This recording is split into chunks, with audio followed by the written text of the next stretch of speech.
সুপ্রিয়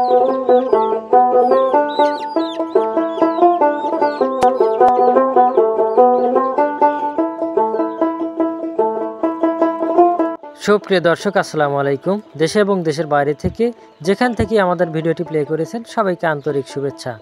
সুপ্রিয় দর্শক, প্রতিনিয়তই কিন্তু আমাদের সজীব অ্যাগ্রো ফার্ম ভিজিট করে দেশের বিভিন্ন প্রান্ত থেকে নতুন উদ্যোক্তা খামারি ও ভাই বন্ধুরা আমাদের এই বাচ্চাগুলো সংগ্রহ করছেন।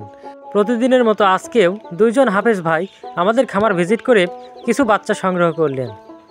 আপনারা যারা ডিম উৎপাদনের জন্য স্বল্পভাবে বা বাণিজ্যিকভাবে তৈরি করতে চান ফার্মি মুরগির খামার, তারা কিন্তু আমাদের এই সুস্থ সবল ভ্যাকসিন করা 1.5 মাস বয়সী অরিজিনাল মিশরি ফার্মি মুরগি সংগ্রহ করতে পারেন। আপনারা জানেন, একটি ফার্মি মুরগি 4.5 থেকে 5 মাসের মধ্যেই ডিমে চলে আসে। আর এই ফার্মি মুরগির ডিমগুলো আমাদের দেশি মুরগির ডিমের মতোই হওয়ায় বাজারে দেশি মুরগির ডিম হিসেবেই উচ্চ মূল্যে বিক্রি করা যায়। তাই হাজারো বেকার যুবক ফার্মি মুরগির খামার করে তাদের ভাগ্য পরিবর্তন করেছেন। তাই আপনিও চাইলে বাসাবাড়ির ছাদে বা ঘরের আঙিনায় গড়ে তুলতে পারেন ফার্মি মুরগির খামার। একটি ফার্মি মুরগি 4.5 থেকে 5 মাসের মধ্যেই ডিমে চলে আসে এবং একটানা প্রায় 18 মাস পর্যন্ত ডিম দিয়ে থাকে। আর এই মুরগিগুলো পালন করাও কিন্তু খুব সহজ, কেননা এই মুরগিগুলো খোলা অথবা আবদ্ধ দুই অবস্থাতেই পালন করা যায়।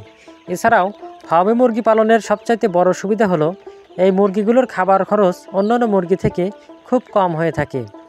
এই মুরগিগুলো সাধারণত সকল প্রকার প্রাকৃতিক খাবারগুলোই খেতে বেশি পছন্দ করে, তাই এই মুরগিগুলো আপনি প্রাকৃতিকভাবেই পালন করতে পারবেন।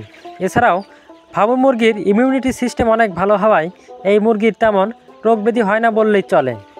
ভিডিওতে যে মুরগিগুলো দেখতে পাচ্ছেন এগুলো 1.5 মাস বয়সী অরিজিনাল মিশরি ফার্মি মুরগির বাচ্চা। এই বাচ্চাগুলিকে আমরা বয়স অনুযায়ী সকল ভ্যাকসিন কমপ্লিট করে দিয়েছি। এই বাচ্চাগুলো আপনারা সংগ্রহ করতে চাইলে সরাসরি আমাদের খামার ভিজিট করে এই বাচ্চাগুলো সংগ্রহ করতে পারেন।